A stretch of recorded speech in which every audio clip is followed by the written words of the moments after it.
Hello everyone and welcome to the first episode of the Final Fantasy XIII discussion series. I always have to start out by explaining a little bit of what my goals are with these videos so that people aren't confused about the purpose. A lot of times people will get upset about some of the criticism that I bring up in these discussion videos, and they'll fire back and they think that I'm hating on the game. And as I tried to describe in the video where I announced the series, that's not the purpose here. I'm not here to try and persuade you of my point of view so much as I'm just trying to share with you my perspective with an open mind to allow you to give me your perspective on something. The reason that I do this is because it helps to inform me and educate me about the game in a way I wouldn't really get otherwise.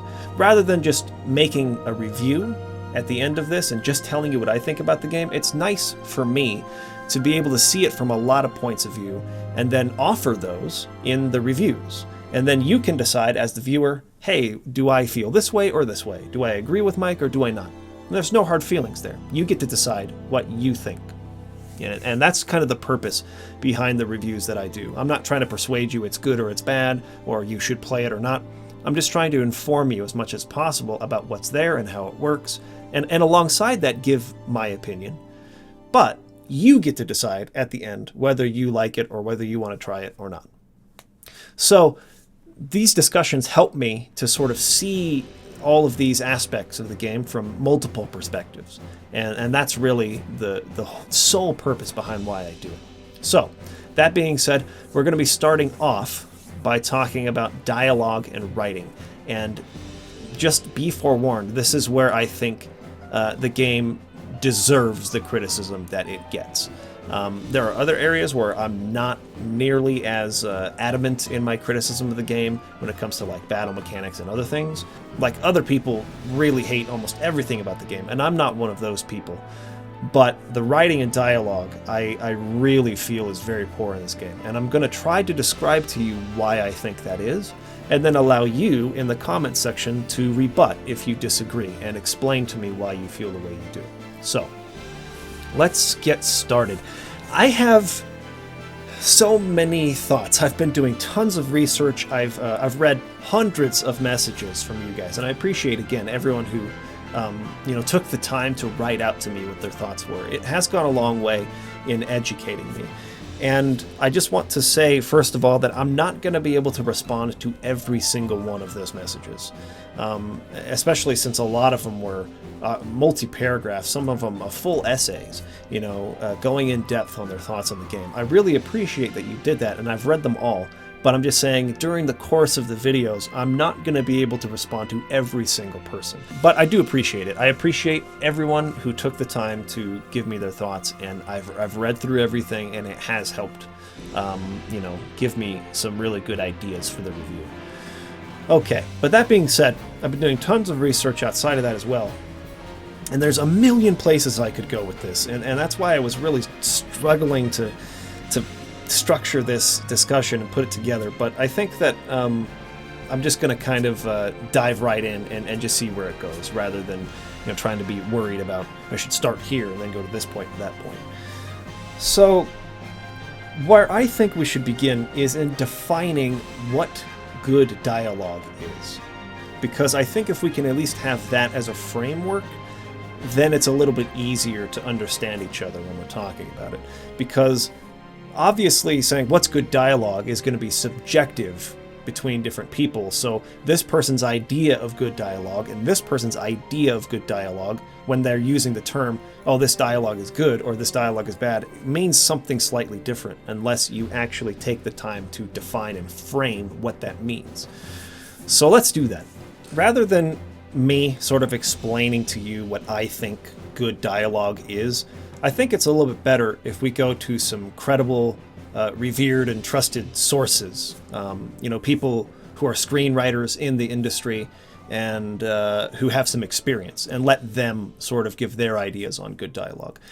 We're not going to be able to watch all of these resources here and now, so I'll just, point you in the direction and let you go watch the ones that I think are not as pertinent to this particular conversation, but that give an overall sense of structure and approach to writing dialogue that I really agree with. So for one, you have this channel here, Channel Criswell, does an 18-minute analysis on dialogue in The Social Network. Aaron Sorkin was the screenwriter for The Social Network and many other movies. He's considered to be one of the better screenwriters working right now, if not the best. And people really tend to enjoy his dialogue. And so this video does a really good job of dissecting how Aaron Sorkin, writes his dialogue. So go ahead and check that out on your own time. It's really good, and I think it will inform you a little bit on where I'm coming from this. Another video that does a really good job of explaining some of these principles is this one, How to Write Great Dialogue by Jacob Kruger. Jacob Kruger, as far as I can tell, is not like a famous writer or anything, but I like his ideas in this particular video, so go ahead and check that out. This video as well, Robert Wiersema, who's a Canadian author, he gives some really good ideas on dialogue in this video, 4 Simple Rules for Writing Dialogue. So check those 3 videos out when you have a chance. But the guy I really want to focus on here is Robert McKee. He's an instructor. He teaches screenwriting. And he's also the author of a book called Story, Substance, Structure, Style, and the Principles of Screenwriting, which is considered to be the screenwriter's Bible for a lot of people. He's a very respected source, in other words. And he has a video series, and this video here sort of introduces that video series, where he breaks down the 10 problems to avoid with dialogue in screenplays. And I want to kind of watch through this and point out how many of these I feel like Final Fantasy XIII struggles with. So let's go ahead and take a look here. Why do we tell stories? How do we tell stories? How do they affect our lives? The subject of this lesson is dialogue. The lesson will be broken into 10 parts, into 10 mini lessons, each dealing with a specific fault or problem in dialogue, and ways to correct those faults and rewrite the dialogue successfully. The first fault, and one of the most common, of course, is repetitiousness. This is the one we're going to be going over in detail. This is the one where I think Final Fantasy XIII suffers from the most. And this video here, he'll go into a bit more detail, and I imagine that a lot of you will be listening to what he's saying and going, okay, yep. This is a problem in Final Fantasy XIII's writing. But this is one of the biggest problems with the dialogue in 13. Triteness.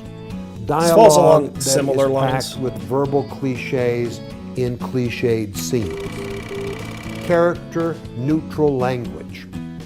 Using all-purpose lines that anybody might say in the same situation. Ostentation.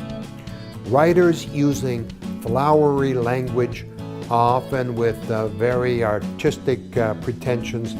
In other words, the writer is working too hard on trying to be an artist. I don't think FF13 Arid struggles with speech. Dry, Latinate, polysyllabic, affected language. It's language that's often used as a mask for intellectual pretensions. Don't think it struggles with that too much. Brawny words, puny motivations, puny conflicts. Profanity is often used or misused in this way as a mask for weak motivation. Not as much Talking that, but a little bit. wallpaper. This is the humdrum chit-chat of, hi, how are you? Oh, I'm fine. How are you? How are the kids? All that chat that the writer thinks makes a scene sound natural. There's one scene in particular that falls underneath that, but I don't think that as a whole the game struggles with that too much. But I do think in the early chapter, which I think is where the biggest problems are found with 13's writing, that is definitely something you'll find. Forced exposition means one character telling another character what they both already know so that the reader or the audience can overhear that exposition and learn the facts that they need to know. So expository dialogue, as you know, is another term for that. where one character is saying something that the other character should already know ahead of time, but the audience doesn't know, so we need to fill them in. This is actually true of most everything. Any movie you watch, almost any piece of fiction that you're reading, for the most part, is going to contain at least some of that. So it just depends on how much of that there is, if it's overused, right? And we'll talk a little bit about when it's appropriate to do expository dialogue or not. Malformation.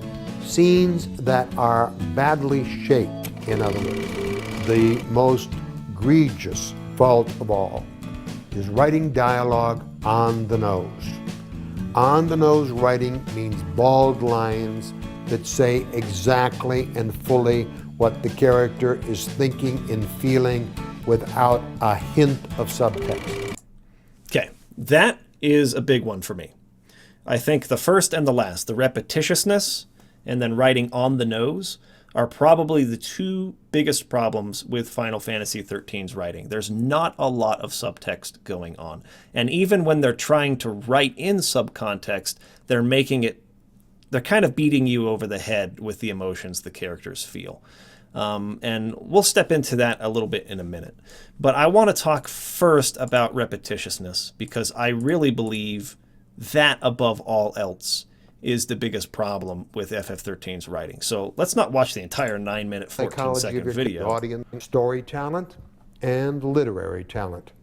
So here he's kind of breaking down story talent is about structuring a plot, and that sort of thing. And literary talent is more about the actual words to page and whether that flows and feels good. I would argue that George Lucas is an example of someone with great story talent, but not very good literary talent. I think that the dialogue in the Star Wars prequels suffers from a lot of the same problems that Final Fantasy XIII does. And so he's kind of just describing the differences there. Let's look at 10 traits of weak, faulty dialogue and find ways to rewrite and strengthen your scenes. The first fault, and one of the most common, of course, is repetitiousness. Repetitiousness means that the same beat is said and done again and again and again in virtually the same words. These people need heroes. You have more time for thinking on the way, hero. They use the word hero a billion times in this. I mean, that's something that most everybody has already brought up in the past, right? But it's more than just that. It's the way they talk about protecting Cocoon. It's the way they talk about saving Sarah. It's the way they talk about Fal'Cie and l'Cie and all this stuff. It is written in such a repetitious way that it begins losing its impact. And he'll go into why that is here in just a second. Let me sketch out for you some dialogue of one beat that repeats 3 times in virtually the same language. Character A says, "Leave me alone." Character B says, "No, I have to talk to you." Character A, "Just let me be." Character B, "It's really important that you listen." Character A, "I want to be left alone." Character B, "No, you have to hear what I've got to say."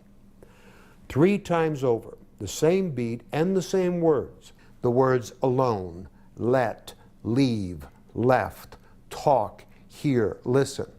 The same beat is repeated 3 times over and the same words refrained on again and again in the same language. But the point is that the same beat, whether in the same words or in different words, is constantly repeating without change, without progress. Is no great problem. The kind of repetitiousness that is that when beats of behavior repeat over and over and over again.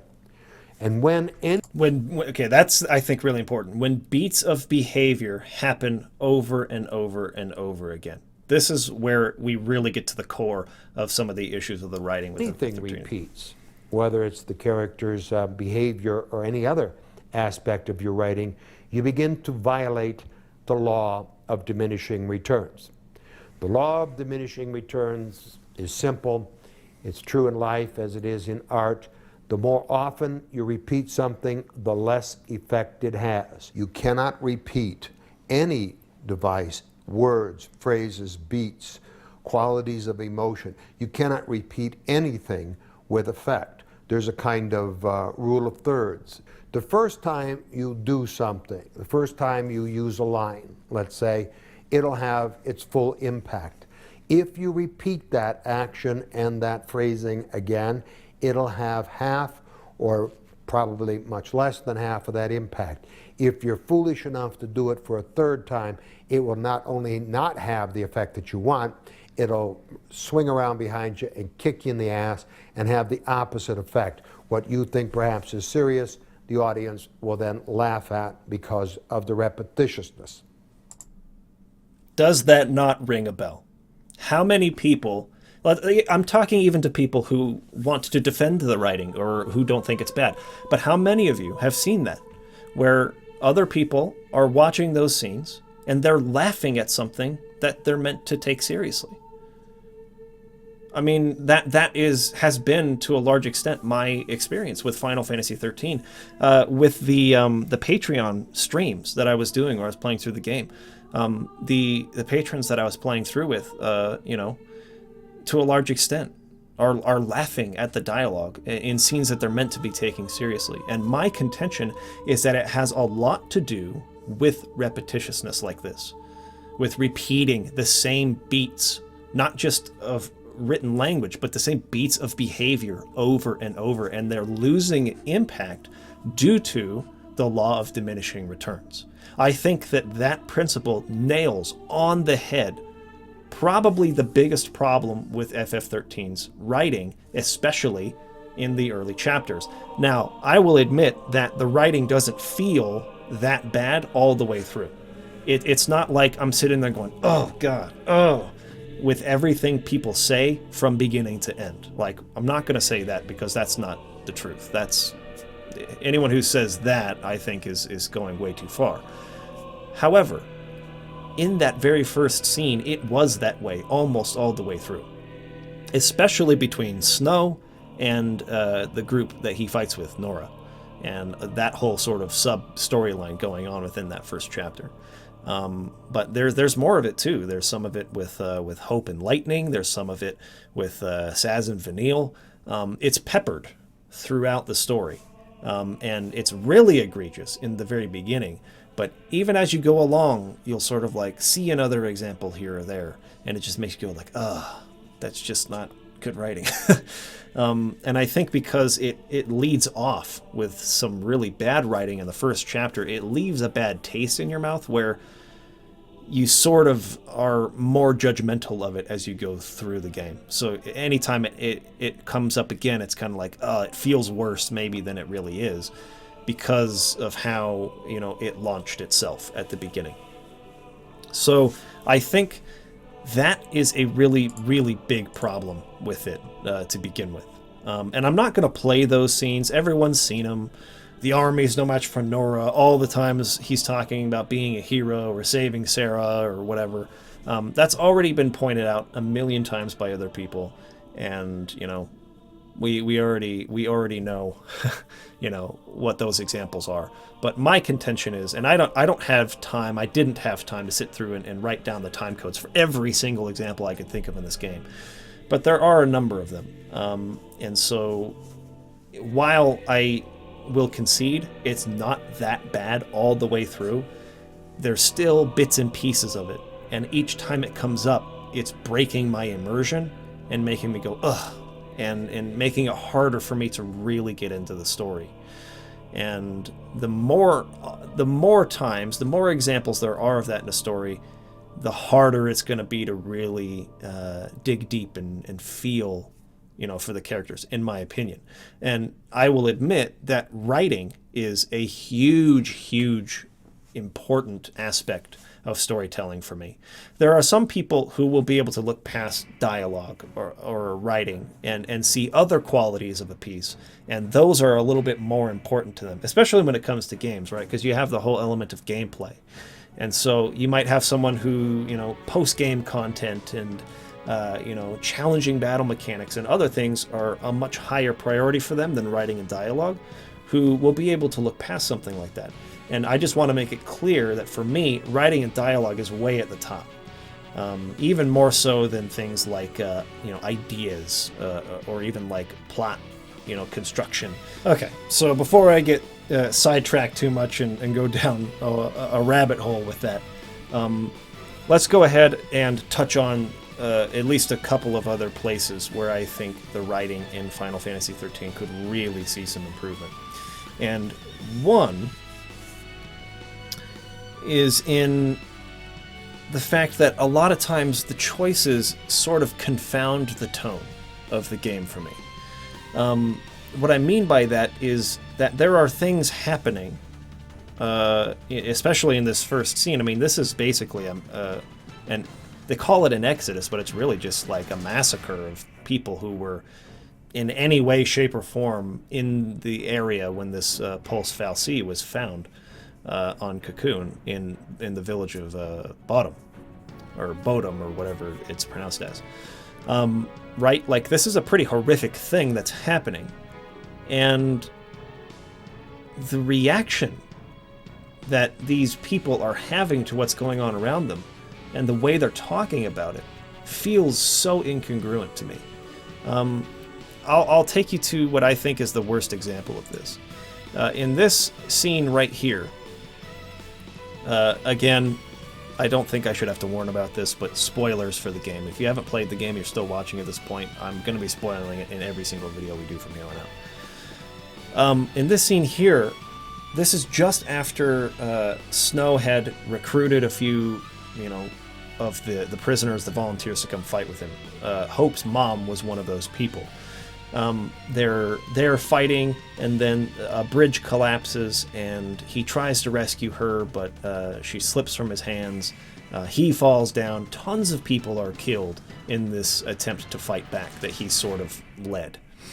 And after that has happened, he and Godot, his friend here, kind of come to these two, I don't even know what you call these, they're like little speeders, I guess. And this is the dialogue, this is the conversation they have after that kind of harrowing, traumatic event. Hey, Godot. Yeah? If you don't know who you've got to save, you just protect them all, right? Something on your mind? You got plenty of time for thinking on the way, hero.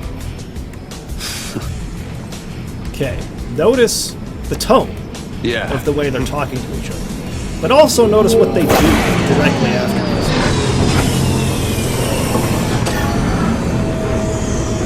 Ready! Go!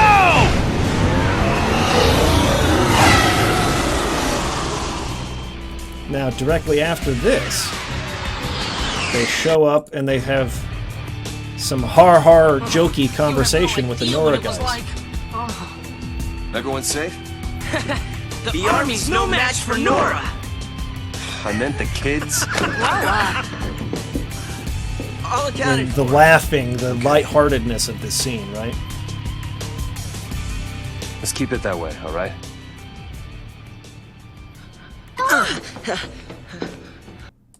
Say hi to the missus for me. This joke he has here. You His go body skirt language. chasing, That's I more take care of the Gilda kids. things, Some husband.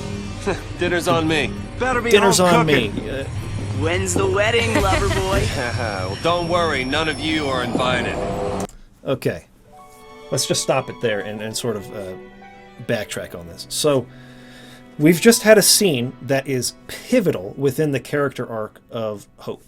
His mother dying and him placing the blame of that on Snow. Okay? Snow himself has witnessed these deaths of these people who were fighting side by side.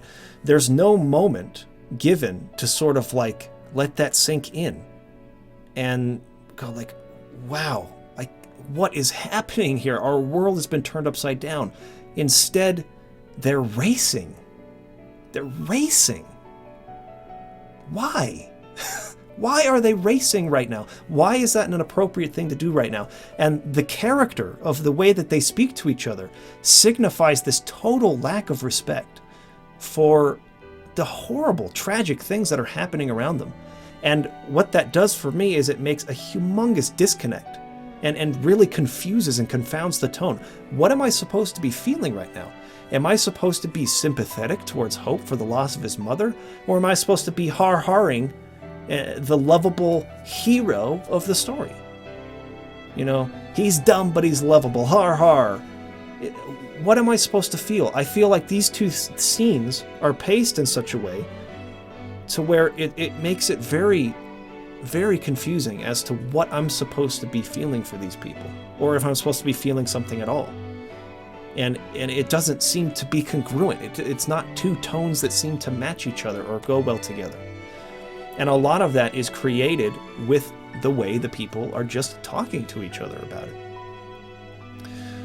So that's a big problem for me too. And again, this is more of a problem in the beginning of the game than the end of the game. But you'll still find examples. Now, I know that a lot of people are going to rebut that by saying, well, all the Final Fantasy games have this sort of balance between lightheartedness and really serious moments. You're right about that, but it's a matter of pacing.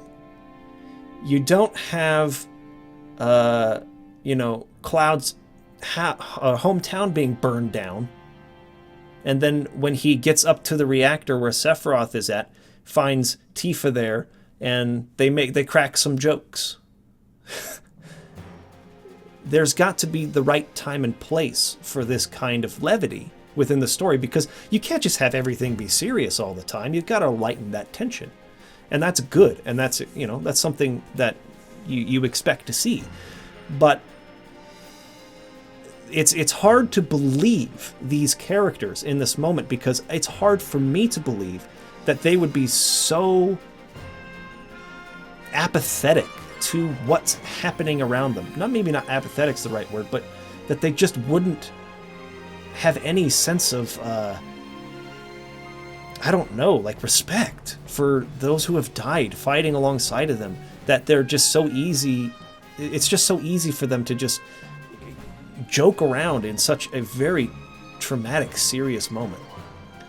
And that's a big part of why I struggle to appreciate much of the writing in this game too. So that's definitely one part of it.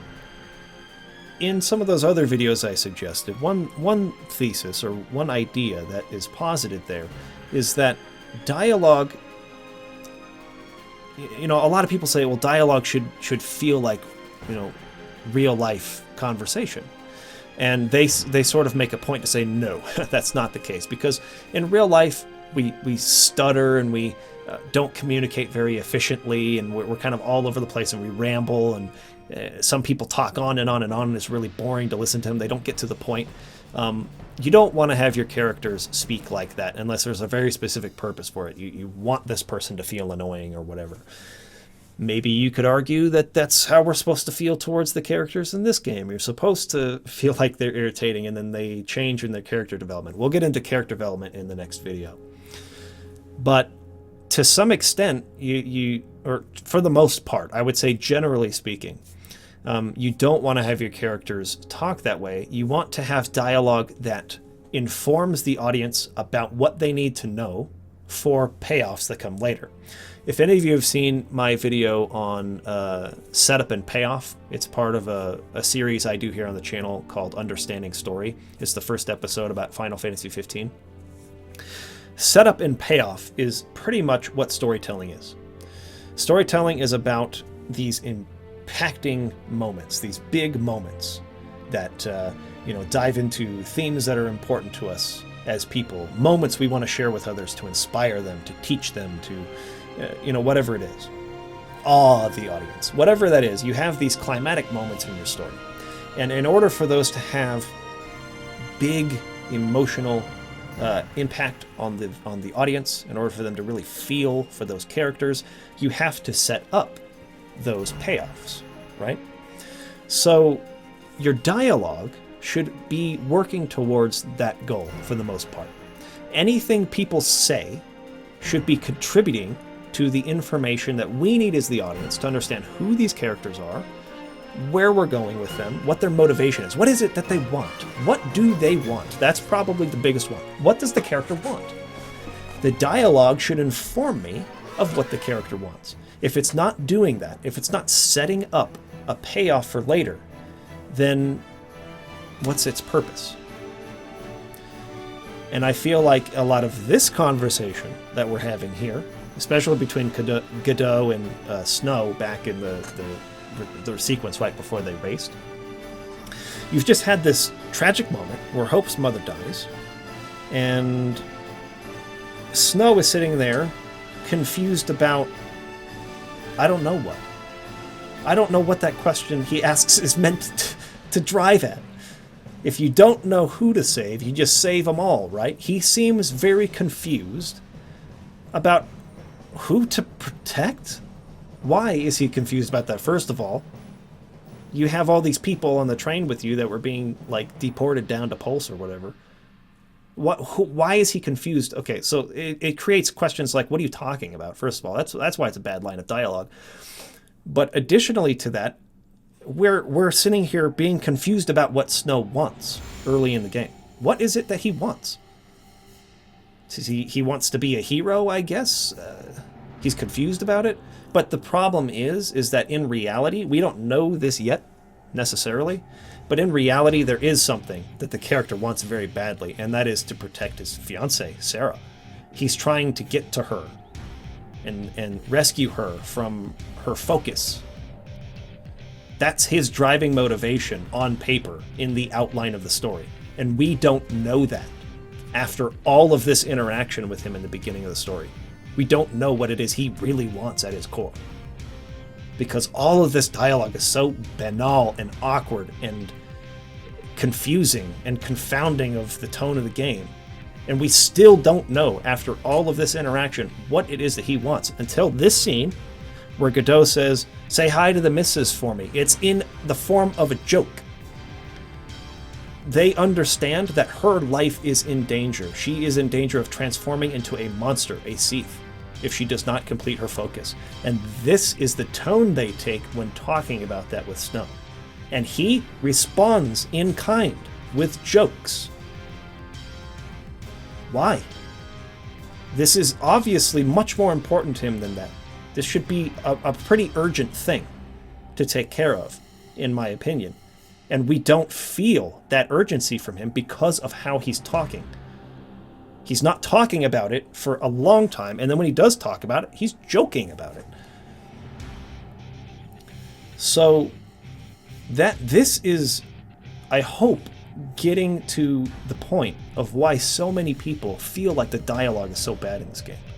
And to be honest, I received more than 100 messages from people, and it was interesting to me how many people, even those that were defending the game and that loved the game, were throwing in the caveat, the writing's hit or miss, yeah, it's not great, but, and it's pretty bad, but, you know, it's better in these other ways, and I still connect with the game despite that it's a little rough around the edges when it comes to dialogue. Most people admit that. I didn't see a single person who was like all in on defending the game's writing and dialogue. So that gave me some confidence to come into this discussion and really point at some of these things that I think are major flaws. And that really make it hard for a large portion of the audience to connect with the people, because that to me is the most important thing. That is the most important thing. You could have an excellent plot, really strong ideas, awesome twists, genuinely exciting moments, an amazing plot construction. But if I don't care about the people going through that, it makes it so much harder to care. And making that connection with the people in the story, in my opinion, is priority number one. And the way you do that is through their actions and words. How do they act? How do they talk? How do they tackle the conflicts they come across? What is the conflict for them? What's the personal stakes? What are they in it for? What's important to the person?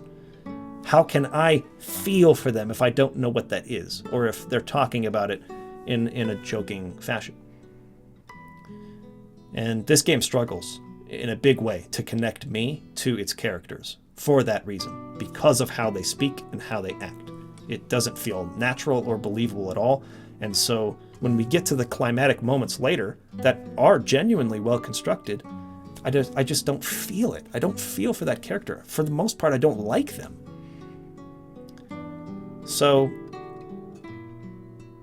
hopefully that's informative to you about some of the from a writer's perspective, and from a construction and structural perspective, why this is coming across so awkwardly to so many people who have played this game, and why it receives as much hate as it does. I don't want to sit here and hate on the game. I want to explain to you from the perspective of people who were really put off by this, why it is they're feeling that way, and really dive into, you know, the root causes for that, rather than just saying, oh, the dialogue sucks. Right? I don't want to do that. I'm not here to just like blindly hate on something. I want you to understand that there are genuine, deep-rooted reasons for this. And it comes down to having competency and knowing how to write good dialogue. Sorry, there's so much going on here. There's so many things I'm trying to stay on top of that it's hard to keep everything straight. But there was one of the viewers who pointed out about how in this game they talk about like the fallacy. And I made a time code for this, actually. It's at 23 minutes in. And listen to the way these concepts are sort of introduced. What? Sanctum logic. They conjured up the purge to eliminate a threat. I mean, why carry the danger all the way to Pulse? Why not just stamp it out here? Execution masquerading as exile. That's all the purge ever was. Relocation to Pulse. How does the government get away with pulling crap like that? And you knew this was gonna happen? The purge was SciComm. Private Sanctum troops, not the Guardian Corps. Okay, so in this conversation, I just want to pause it real quick, unless I forget. We're having very context-specific terms.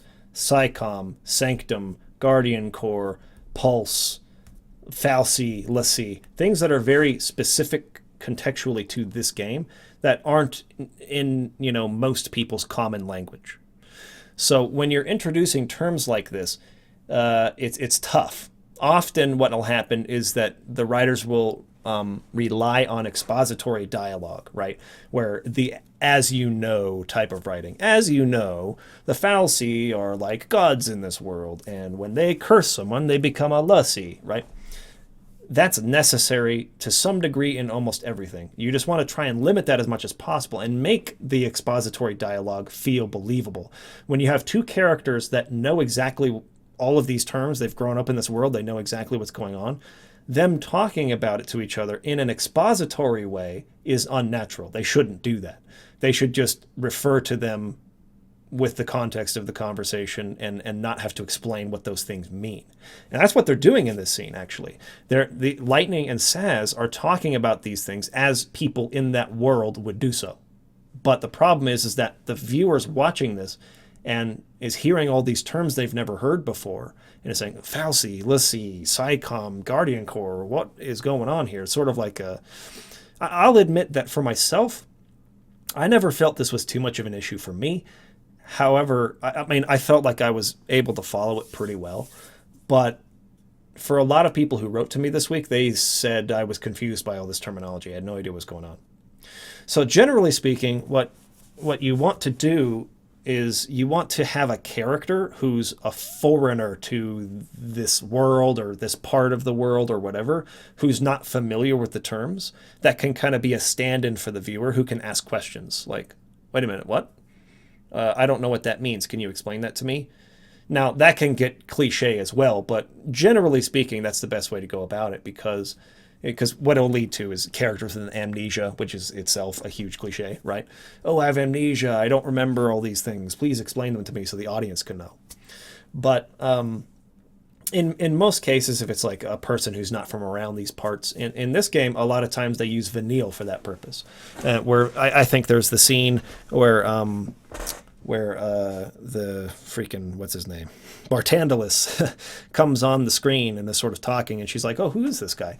And he's like, what? Like, don't you know? Like, what are they teaching you kids these days? Like, you should know that this is basically like the Primarch or the, you know, the leader of our freaking nation or whatever.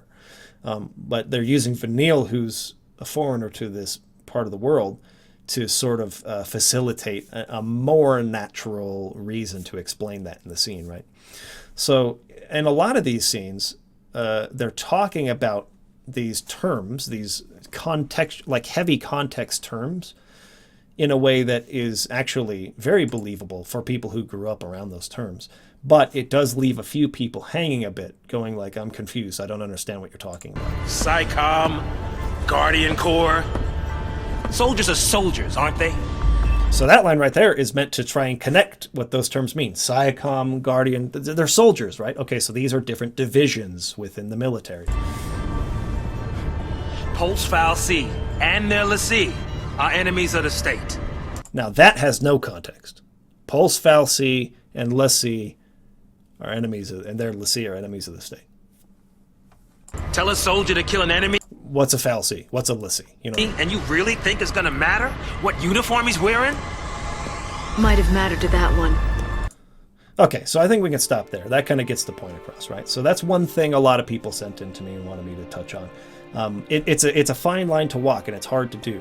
You want the people to talk about it in a way that doesn't feel unnatural by saying, as you know, but so, you know, having a character who can sort of step in can help with that. But I think another issue is starting the game in media res the way they do. In media res means in the middle of things, in the middle of an action scene. It's actually kind of a trope in JRPGs. You start them in the middle of a heavy action scene, and then you spend time after that going back and giving context to what's happening. The idea is meant to, like wow and awe the audience and get them pumped up about this really cool story, and then you sort of start giving the exposition afterwards. Final Fantasy VII did this really well. I think this game has way more context that it needs to give, and so it might have been better to start the story from the actual beginning rather than from in the middle of things in media res like this does, but that's neither here nor there. That's just a thought. Oh, and sorry, this is like I said, there's so much to cover here that it's really hard for me to structure this, but you know, I just had to sit down and get it out. So hopefully this won't be too freaking scatterbrained for you. But another issue that I find with the writing in the game, before we dive into comments, is subtlety and insinuation. And that was the latter part of what Robert McKee was talking about, right? Where characters always say exactly what they think and say, and there's not a hint of subcontext. They're always just forthright with exactly what they feel and say. That's a big problem in this game, in my opinion, too. That's not to say that that's always the case, because it isn't. I mean, there are definitely some instances where you can read some context into what someone says. But even a lot of times when they're doing that, I think they try to do that with Hope a lot, but they'll beat you in the face with what he's thinking and feeling with his facial expression. You'll have Snow and him having a conversation, and he's not saying outright, I want to kill you, but he's really pissed in how he's looking at him. He's breathing heavily. He's all mad. And even when they try to do that, it's still a little bit heavy-handed and on the nose. But a lot of the writing elsewise throughout the game is really on the nose type of writing, which it's just like there's a trait of good writing, I think, where, because this is stuff we do all the time, right? When you're upset with somebody and you're with them, a lot of times people don't want to just come outright and say, like, you're pissing me off right now, right? It doesn't feel appropriate to do that. You kind of want them to recognize that they're mistreating you or whatever. And a lot of times people will be passive-aggressive. They'll say one thing, but they mean another thing. It's very, very common. Most people do this. And it's really nice in movies and games and even in, even in prose, when you can sort of get that across, where a character's saying one thing but they mean another thing. It gives layers to the dialogue that make it more interesting. You have to read into it a little more, think about it a little bit, and it feels more fulfilling and believable than just characters who are always stating outright what they think and feel all the time. In this game, Vanille is basically supposed to be doing that the whole time, where she's cheerful and happy, but really there's something underneath that she's trying to hide. She's probably the best example in the game of having some subcontext for a character, but I think a lot of the other characters, and again, I'm not saying all the time, I'm just saying this is peppered throughout the story, where the dialogue feels very on the nose.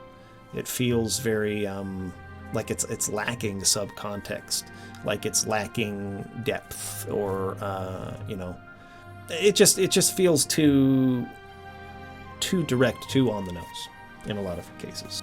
So now that I've given you all of my thoughts on the dialogue in the game, let's dive into what some of these people are saying here. Okay. So a lot of the people who wrote in comments, right, they commented on all the different topics. So I'm only going to be looking at right now just the parts that focus on writing a dialogue for the purpose of the video, rather than reading their entire comment, right? The reason I want to lead off with Greg, though, is because he said something that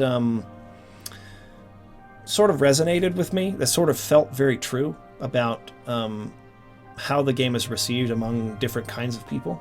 I actually just received another message right now regarding Final Fantasy XIII. I'm constantly receiving messages.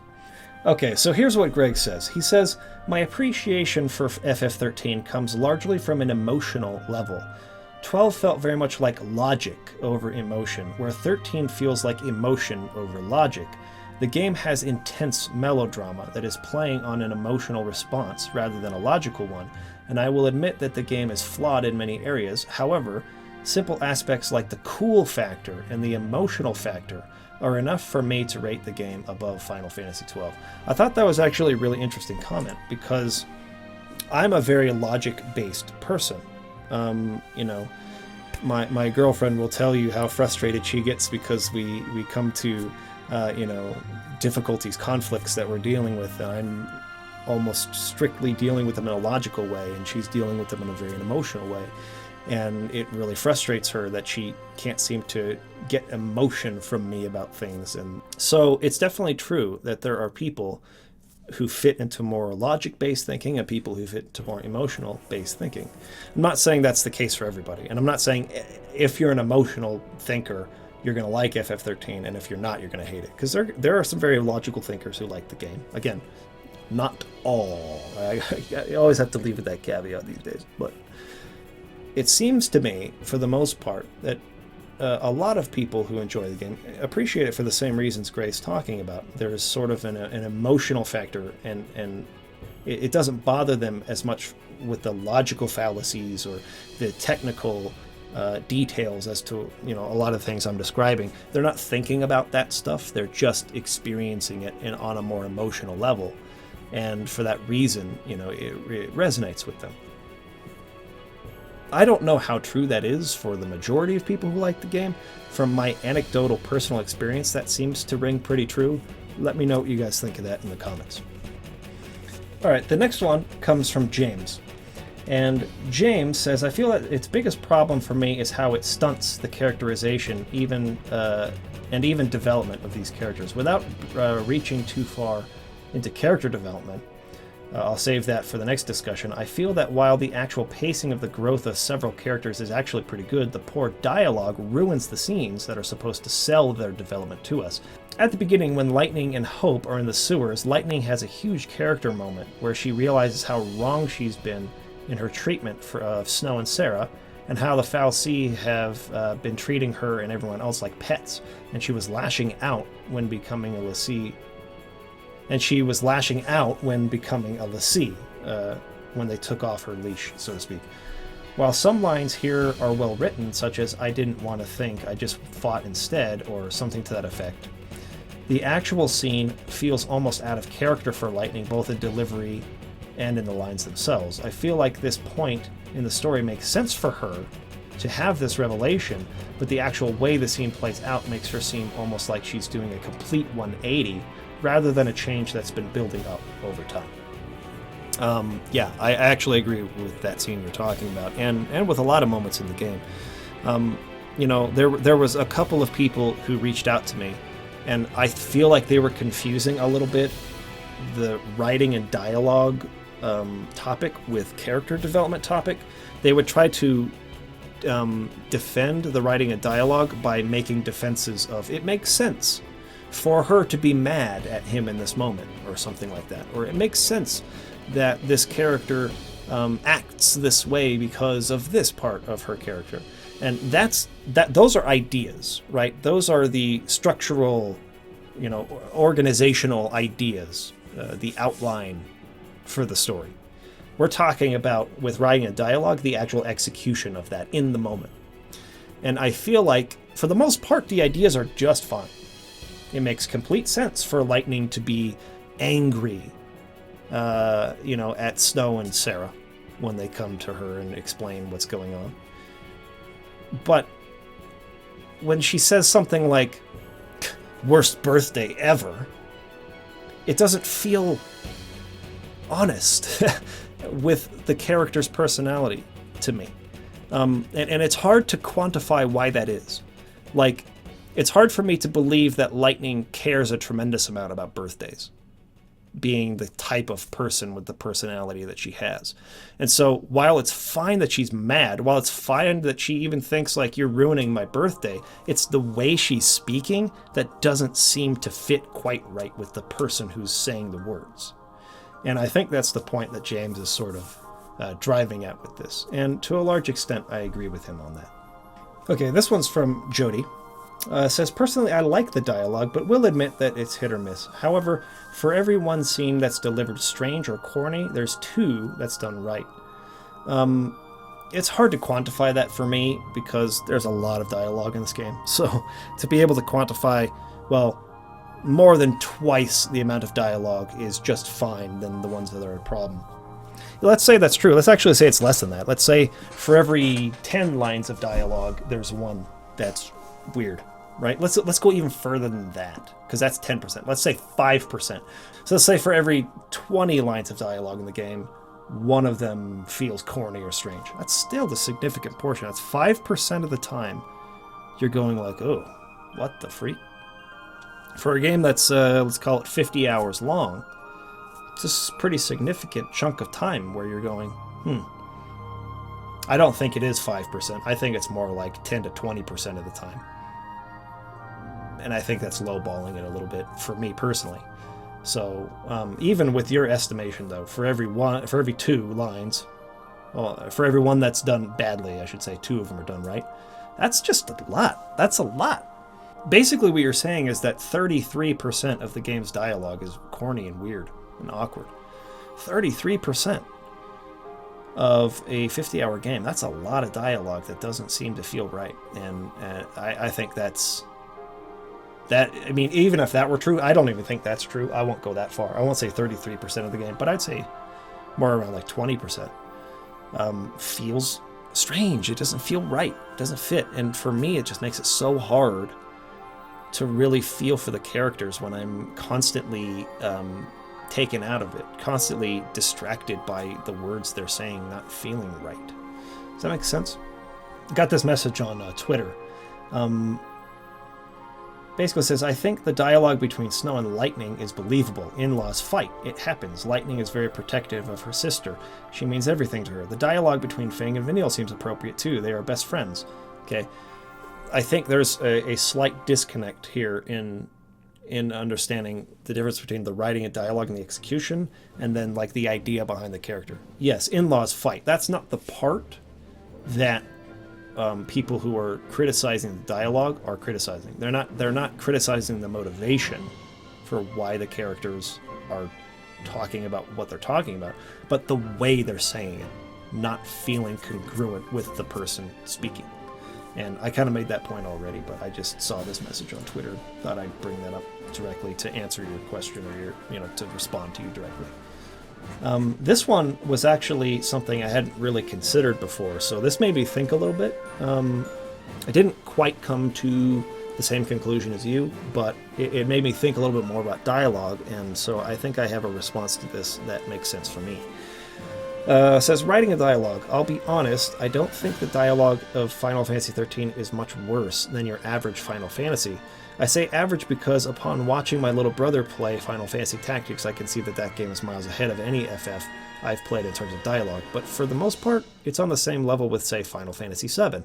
The cringe, when it happens, is, in my opinion, mostly caused by the voice acting. I don't think it's that bad, but there is a mismatch with the way the lines are said and their very anime writing. Perhaps caused by the directing, the dialogue feels off at times, but as I said already, it's pretty average. Try acting some lines from 7 or especially 4 and you'll notice what I mean. Here's the difference for me, because I see where you're coming from, to some extent. And when it comes down to it, like some of these moments I pointed out, like Snow and Godot's little conversation about, if I don't know who to save, I just save them all, right? In Final Fantasy VII, I can't think of many examples where the characters are speaking about things that seem unrelated to what's happening around them, or that there aren't moments where I feel like, oh, you could just cut that whole thing out. That didn't have much purpose in being said. The quality of whether the words they're saying flow or feel natural is one thing, I guess.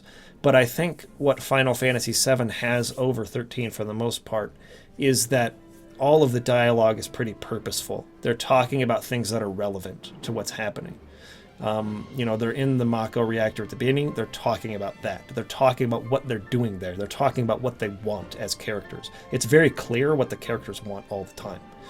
They speak directly and in a way that informs the audience about the context of the person, what the person wants, what's happening around them, and moves the story forward. And I feel like much of the dialogue that we've examined here in Final Fantasy XIII does none of those things, and so that's why I think it takes a little bit of a hit in terms of the way people are receiving that dialogue in comparison to a game like FF7, where most people don't have the same level of, a problem with it, right?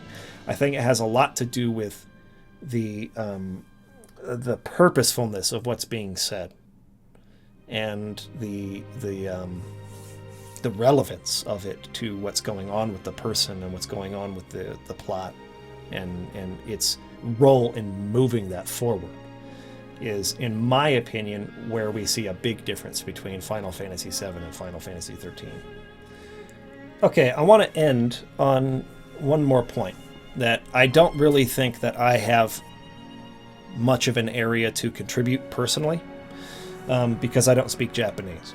But I got a message here on Facebook from someone who's living in Japan and speaks Japanese, and his contention is that for the most part, it's an issue of translation and localization, that he played the game in Japanese and didn't feel this awkwardness that he does in the English version.